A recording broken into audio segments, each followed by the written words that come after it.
बोलो वृंदावन बिहारी लाल की जय। कार्तिक मातम की जय। गजाननं भूतगणाधिसेवितं कपेत्थेऽम्बो फलचारुवक्यणं उमासुतं शोकविनाशकारिकं नमामि विघ्नेश्वर पादपङ्कजं। गुरुर्ब्रह्मा गुरुर्विष्णुः गुरुर्देवो महेश्वरः गुरुर् साक्षात् परम ब्रह्म तस्मै श्री गुरुवे नमः। नारायणं नमस्कृत्यं नरं चैव नरोत्तमं देवीं सरस्वतीं व्यासं ततो जयमुदीरयेत्।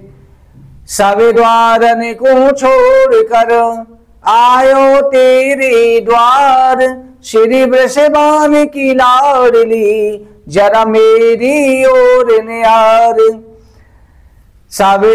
प्रभु मोहे न विसारियो, चाहे लाख लोग मिल जाएं, हमसे तुमको बहुत है तुमसे हमें कौन आए। बोलो कार्तिक मातम की जय।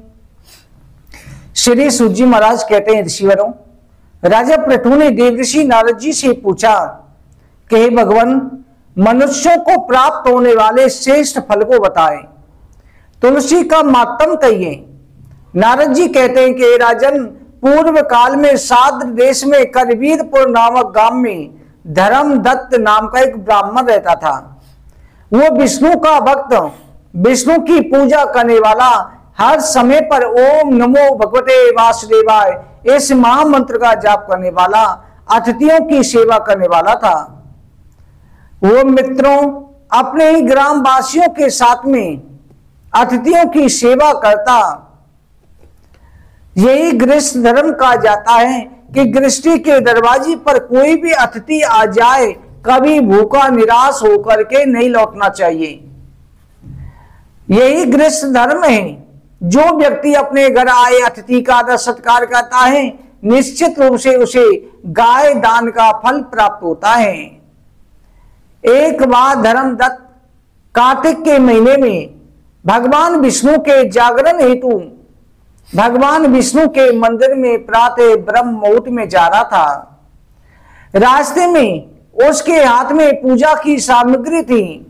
उसने एक भयंकर शब्द करती हुई राक्षसी को देखा, जिसके बड़े बड़े दांत, लपलपाती जीभ, लाल आंखें, वस्त्रहीन सूखे शरीर वाली, लंबे होठों वाली गुरगुर शब्द कर रही थी। उस समय भय के कारण कंपित शरीर वाले धर्मदत्त ने हरि का नाम स्मरण करते देखा। उससे भयभीत होकर के हाथ में जो जल और तुलसी का दल था, उसे लोटे को जल को लेकर उस पर फेंक के मारा। जैसे उस लोटे से तुलसी दल की बूंदे, तुलसी का पत्ता और उस जल की बूंदे राक्षसी को पड़ी, राक्षसी के कुछ पाप खत्म हुए और उसे पिछले जन्म की स्मृति आ गई। वो ब्राह्मण धर्मदत्त को प्रणाम करके कहने लगे, ब्राह्मण मेरी रक्षा करो।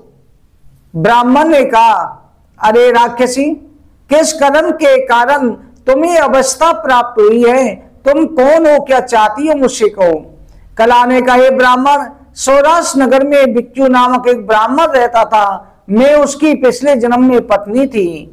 मेरा नाम कला था। मेरा स्वभाव अत्यंत निष्ठुर था। मैंने कभी भी अपने पति का प्रिय वचनों से आदर सत्कार नहीं किया। मेरा पति जो है दूसरा विवाह करने की सोच रहा था, इसलिए ब्राह्मण मैंने विष खाकर के आत्महत्या कर ली। तब यमराज के दूत मुझे पकड़ करके यमराज के पास ले गए।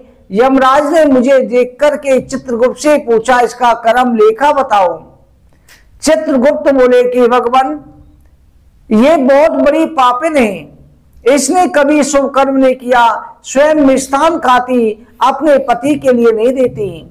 ये तिरस्कृत होकर के अलग बैठी रहती, पति से द्वेष रखती, नित्य कलेश करती। इसलिए प्रभु अपना ही पेट भरती, बिस्ता खाने वाली सुगरी योनि में जाए। जिस पात्र में खाती उसी में बनाती, इसलिए से बिल्ली की योनि प्राप्त हो। इसलिए माता बहनों, कभी भी जिस पात्र में भोजन बना रहे उस पात्र में मत खाओ, और इसके साथ पहले सबको पूछ करके सबको खिला के तब खाओ। अगर आज्ञा मिल जाती है कि हाँ आप खा लो, तब खा सकते हैं। अपने लिए पहले सुन, और कोई भी वस्तुएं छिप करके मत खाओ। घर वालों को कई जगह आदत होती है घर वालों को बिना बताए छिप छिप करके खाने की, ये बहुत गलत आदत है। बाहर खा के आए बात अलग, पर घर में भी छिप के खाना ये गलत है। इसने अपने पति से द्वेष किया, आत्महत्या करी, प्रेत योनि में से रहना चाहिए। जो आत्महत्या करते हैं उनकी मुक्ति नहीं होती, भूत प्रेत पिशाच बनते हैं। कला ने कहा, इस कारण से मैं 500 वर्ष से राक्षसी हूं, प्रेत शरीर में स्थित हूं। भूख प्यास से पीड़ित होकर के एक बार में किसी वैश्य के शरीर में प्रवेश करके कृष्णा त्रिवेणी की नदियों के संगम पर पहुंची। जो ही तट पर पहुंची, यो ही विष्णु शिव के दूतों ने मुझे बलपूर्वक बाहर खींच लिया। उसके बाद भ्रमण करते हुए मैंने आपको देखा, आपके हाथ का जल स्पर्श पाकर के मेरे पाप दूर हो गए। आप मुझे इस योनि से मुक्त करो। धर्मदत्त बोला, तीर्थ दान आदि पाप व्रतों से नष्ट होते हैं, परंतु प्रेत शरीर में तुम ना पूजा पाठ कर सकती हो, ना व्रत कर सकती हो। तुम्हारी स्थिति को देख करके मेरा मन बड़ा दुखी है। तुम्हारी जैसी दुखिया का पाप नष्ट नहीं हो सकता। तुम्हारे बड़े भयानक पाप हैं, वो 3 योनियों से इकट्ठे हुए हैं। तुम्हारा प्रेतत्व तो अधिक भयानक है, तुम्हारा पाप बहुत ज्यादा है, थोड़े से पुण्यों से दूर नहीं हो सकता। मैंने जीवन भर कार्तिक के महीने में जो पुण्य किए हैं उसका आधा भाग मैं तुम्हारे लिए देता हूं। कार्तिक के व्रत के पुण्य यज्ञ दान तीर्थ व्रत भी बराबरी नहीं कर सकते। ये कहकर के धर्मदत्त ने तुलसी मिश्रित जल के छींटे मारे, 12 अक्षर का नाम मंत्र पढ़ा। उसी समय प्रेत योनि से छूटकर प्रज्वलित अग्नि के समान दिव्य रूप धारण करके लक्ष्मी के समान सुंदर रूप धारण कर लिया और भूमि पर दंडवत करके लेट के ब्राह्मण को प्रणाम करके हर्षित होकर के गदगद वाणी से बोली, हे ब्राह्मण देवता, आपकी कृपा से मुझे नरक से मुक्ति मिली। पाप रूपी समुद्र में डूबती हुई मुझे आप नाव के समान मिले। नाथ जी कहते हैं कि इस प्रकार ब्राह्मण से कह रही थी, उसी समय आकाश से विमान आता हुआ दिखाई दिया, जिसमें पुण्यशील सुशील भगवान के पार्षद थे। उन्होंने कला को विमान पर बिठा लिया। विमान को देख करके धर्मदत्त को बड़ा आश्चर्य हुआ। पृथ्वी पर लेटकर देवदूतों को प्रणाम किया। दूतों ने पुण्यशील सुशील ने ब्राह्मण को उठा करके अपने गले से लगा लिया और गण बोले कि ब्राह्मण, तुम भगवान विष्णु की भक्ति करने वाले हो, तुम हमेशा भगवान की भक्ति में लगे रहते हो, तुम दीनों पर अनुकंपा करने वाले धर्मात्मा विष्णु परायण हो, तुम धन्य हो। तुमने बालकाल से कार्तिक का महीने का व्रत रखा, उसका आधा भाग भी दान कर दिया, उस व्रत का दान दुगना हो गया। तुम्हारे 100 जन्मों के पाप नष्ट हो गए। तुम्हें वैकुंठ लोक में विष्णु का सानिध्य स्वरूप प्राप्त होगा। हे विप्र, तुम्हारी कृपा से ये पापनी इस विमान में बैठी हुई है। जो लोग ऐसा पुण्य करते हैं वो धन्य हैं, उन्हीं की कामनाएं सफल होती हैं। हे धर्मदत्त, तुमने भक्ति पूर्वक श्री विष्णु का आराधन किया, अतः तुम्हें निश्चित सानिध्य प्राप्त होगा। कई सहस्त्र वर्षों तक तुम्हारी 2 पत्नियां वैकुंठ में होंगी। फिर पुण्य समाप्त होने पर तुम पुनः पृथ्वी पर अवतरित होंगे। सूर्य वंश में तुम राजा दशरथ के नाम से होंगे।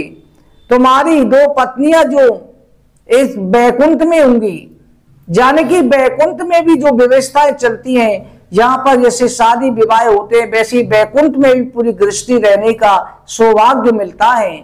स्वर्ग में प्राणी जाता है तो वहां भी उसका देवताओं के द्वारा जन्म होता है।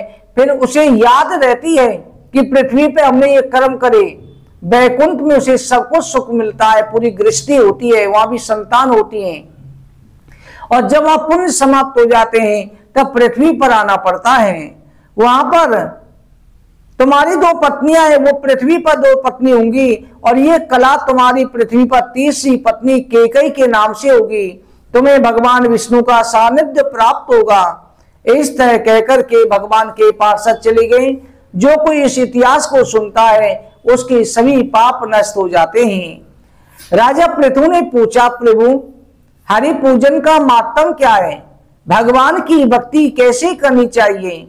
आप धर्मज्ञों में श्रेष्ठ हैं। नारद जी कहते हैं कि राजन, जो भगवान का हरि पूजन करता है वैकुंठ धाम को जाता है। भगवान की भक्ति नवदा भक्ति कही गई है। श्रवणम कीर्तनम विष्णु स्मरणम पादसेवनम अर्चनम वंदनम दास्यम तथा साक्ष्य आत्मनिवेदनम। भगवान की भक्ति श्रद्धा से करनी चाहिए। प्राचीन समय में धूम्रकेश के महापापी ने भी परम गति प्राप्त की। कालिंदी पर्वत पर दीर्घपुर नामक एक रमणीक नगर था। वहां पर राजा चंद्रवंशी धर्मात्मा स्वभाव नाम का रहता था। ब्राह्मणों का सेवक, विष्णु भक्त, प्रजा पालन में संलग्न रहने वाला था। उसका ज्येष्ठ पुत्र धूमकेतु अत्यंत सुंदर था। वो दुष्ट बालकों के साथ खेलने के कारण उसकी बुद्धि भी दुर्मति हो गई थी। सदैव वो धूमकेश जो है जुआ खेलता, चोरी किया करता, छिपकर की शराब पीता, युवावस्था में मांस मछली खाने वाला, नगर की स्त्रियों को फंसाने वाला, काम मोहित होकर के वो छल से बल से हमेशा गम्य स्त्रियों से विषय भोग करता था। जब राजा ने उसके कर्मों को सुना, उसे कई बार डांटा, परंतु उसके स्वभाव में परिवर्तन नहीं हुआ। एक बार गेंद खेल रहा था, वो गेंद राजभवन में जा गिरी। उसे ढूंढते हुए राजभवन के भीतर गया, जहां पर राजा की नई रानी बैठी थी, जो सौतेली माता थी। राजपुत्र के रूप को देखकर मोहित हो गई। गेंद को बार बार दिखाती लज्जा युक्त भाव से हंसती हुई मधुर शब्दों से बोली कि राजपुत्र, तुम यहाँ आओ, गेंद लो, धन लो, तुम जो चाहोगे मैं सब तुम्हें दूंगी। रानी कैसे कर्ण प्रिय मधुर वचन सुनकर के मां व्यभिचारी राजपुत्र अंधा बनकर पाप का विचार किए बिना रानी के पास पहुंचा। शीघ्र ही आलिंगन में बांध लिया। राजा को इस बात का कुकर्म का पता चला कि इसने इतना निंदित कर्म किया है, उसे देश से निकाल दिया। राजपुत्र धूमकेश राजज्ञा द्वारा देश से निष्कासित होकर जंगल में जाकर के फल फूल खाकर रहने लगा। वहां पर दस्यु कर्म करता, पटकों को नित्य मारता, लूटता, राजा के वैसे घने जंगल में ही रहा करता था। इस प्रकार से वो जंगल में जाकर के रहने लगा। धूमकेश एक दिन जो है जंगल से जंगल चोरी करता, लूटता हुआ, शिकार खेलता हुआ देव योग से वृंदावन में आ गया। वृंदावन से मथुरा में गया। मथुरा में उसने एक वेश्या को देखा। सुंदर वेश्या को देखकर के उस पर मोहित हो गया। उसी के साथ रमण करके लगा। राजपुत्र वेश्या की अज्ञानता में चोरी करता, धन लाकर के रात को चोरी करता और दिन में वेश्या के पास रहता, उसे प्रसन्न लगता। रात में उसी प्रकार से उसका समय बीतता गया। एक दिन वो वृंदावन में चोरी करने के लिए गया। उन्हीं दिनों सिंध देश का रहने वाला सत्यव्रत नाम का सुंदर ब्राह्मण इंद्रियों से विरक्त होकर के घर छोड़ करके चौथे पन में वृंदावन में भजन करने को आया। वृंदावन में रहकर के अपनी कुटिया में भगवान श्री कृष्ण जी की आराधना करता। सत्यव्रत ब्राह्मण अकेला ही रहता। उसके पास ना तो धन था ना कोई साथी। कार्तिक के महीने में प्रीति पूर्वक भगवान दामोदर की पूजा करता। तीसरे दिन थोड़े से पत्ते फल फूल खा लिया करता। भगवान दामोदर की पूजा समाप्त करके स्तुति किया करता। आज धूमकेश राजपुत्र इस ब्राह्मण की कुटिया में चोरी करने का विचार कर रहा है कि कब ब्राह्मण सोएगा, कब मैं चोरी करूं, इंतजार कर रहा है। इधर उसने देखा सत्यव्रत जो है भगवान को प्रणाम कर रहा है, भगवान की पूजा कर रहा है और हाथ जोड़कर के कह रहा है, हे सच्चिदानंद स्वरूप, कुंडलों को धारण करने वाले, गोकुल में भ्रमण करने वाले, यशोदा के उखल में बने हुए, आग्रह करने पर यशोदा मैया के द्वारा पकड़े गए भगवान श्री कृष्ण को मैं नमस्कार करता हूं, जिनके कमल के समान दोनों हाथ हैं, जो परमात्मा जिससे त्रिलोक कांपती है, यशोदा मैया ने आज उखल से बांध रखे हैं। दोनों हाथों से अपने हस्त कमल से कमल के समान नेत्रों को मल के ऊ करके रो रही हैं। उनके रोने से उनका काजल बह करके गालों पर कपालों पर आ गया है। यशोदा मैया आकर के बेल फल के समान को होठों को चूम लेती है। ऐसे भगवान श्री कृष्ण को मैं नमस्कार करता हूं, जिनको शंकर से सुर जही जपे, चतुरानन ध्यान व धर्म बढ़ावे, ने कि ये में जो आवत ही वो रस खान मामत जन मंद कावे। कहते शंकर सुमेश गणेश गिरीश महेश ध्यान धरे पर पार न पावे, ताय अहिर की छोरिया चचिया बर छाछ पे नाच नचावे। ऐसे परमात्मा को नमस्कार है। हे माधव, हे राधा के प्रीतम, कब मुझ पर कृपा करेंगे? आप मुझे अपनी भक्ति प्रदान करो। हे प्रियतमा, आपकी प्रियतमा राधा जी को नमस्कार है। हे अनंत लीला करने वाले देव, आपको प्रणाम है। नारद जी कहते हैं सप्तऋषि ब्राह्मण के स्तोत्र को दामोदर भगवान को जो धारण करता है, सुनता है, परमात्मा की अनंत शक्ति प्राप्त होती है। जब सत्यव्रत ने स्तुति करी, थोड़ी देर के लिए भगवान उसके हृदय में प्रकट हुए। वो भगवान की पूजा करते हुए रोने लगा, आंखों से प्रेम के आंसू बह रहे। फिर हंसने और नाचने गाने लगा। जब मूर्ति अदृश्य हो गई, फिर विलाप करने लगा। पूरी रात ये चलता रहा। धूमकेश ने ये देखा, घर जाकर के वेश्या के पास पहुंचा प्रातः, बोला कि आज मैं चोरी नहीं कर पाया, आज मैंने पागल ब्राह्मण को देखा है। वो भी धूमकेश भी इसी प्रकार से मूर्ति भगवान की विष्णु की मिट्टी की बना करके उसी प्रकार से स्तुति करके वेश्या को बताने लगा। कहते हैं भगवान की पूजा भाव कुभाव अनक आलसौ, नाम जपत ऋष मंगल रसौ। चाहे कार्तिक के महीने उसने कुभाव से पूजा करी, मजाक में करी, उसके पाप नष्ट हुए। उसी समय राजा के सिपाहियों को पता चल गया था ये चोरी करता है। उसे आकर के बंदी बना लिया और उसे राजा के सामने ले गए। राजा ने उसे मृत्यु दंड दे दिया। आखिर के समय में भगवान की पूजा हो गई, राजा के द्वारा दंडित हो गया और प्राण त्यागते समय भी वो उसी सीन को याद कर रहा है जो सत्यव्रत ब्राह्मण ने जैसे करा था। ये सीन की वजह से मैं आज मृत्यु को प्राप्त हो रहा हूं। उसी समय उसके प्राण निकले। उसी समय यमराज के दूत उसे ले गए, ले जाकर के यमराज के सामने खड़ा कर दिया।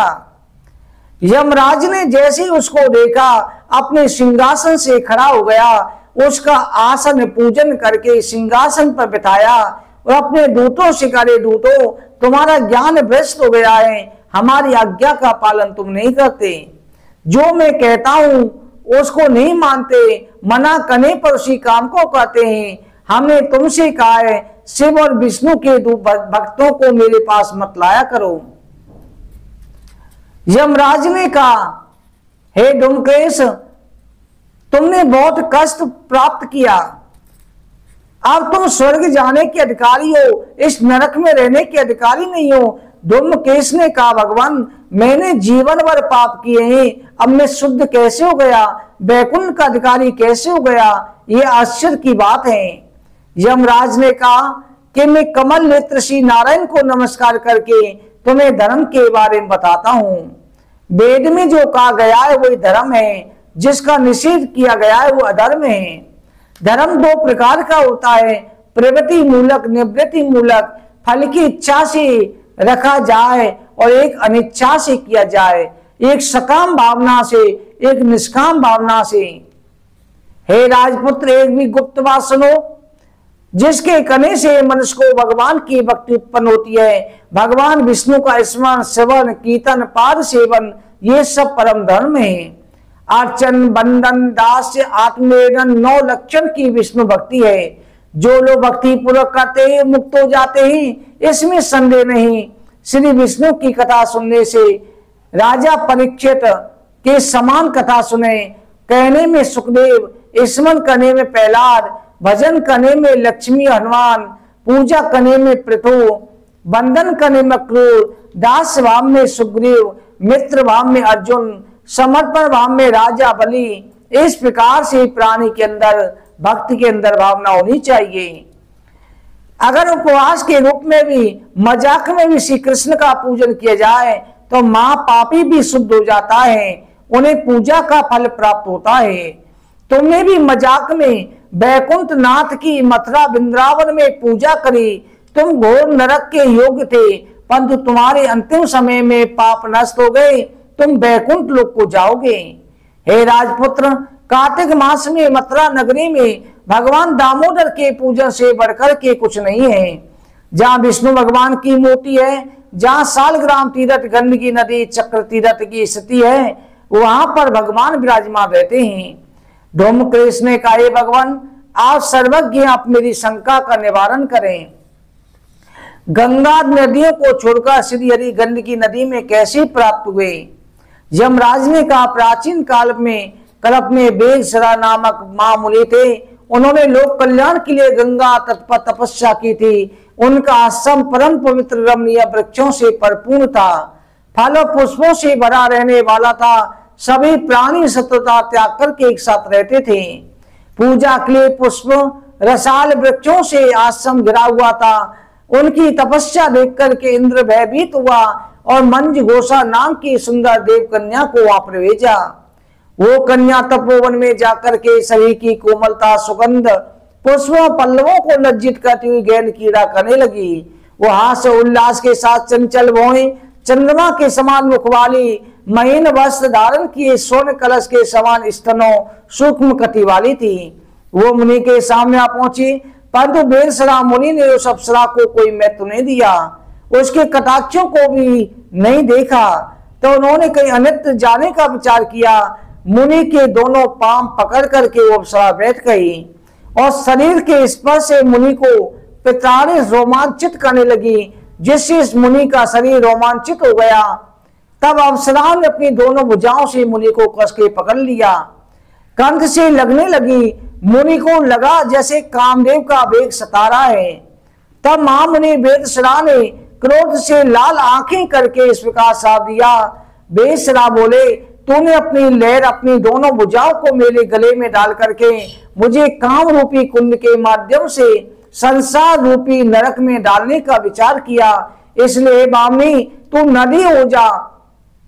मुनि के द्वारा श्राप दिए जाने पर मंज घोषा उदास होकर के कहने लगी, भगवान, मैं पराधीन हूं, श्राप के योग्य नहीं, मुझे तो इंद्र ने भेजा है।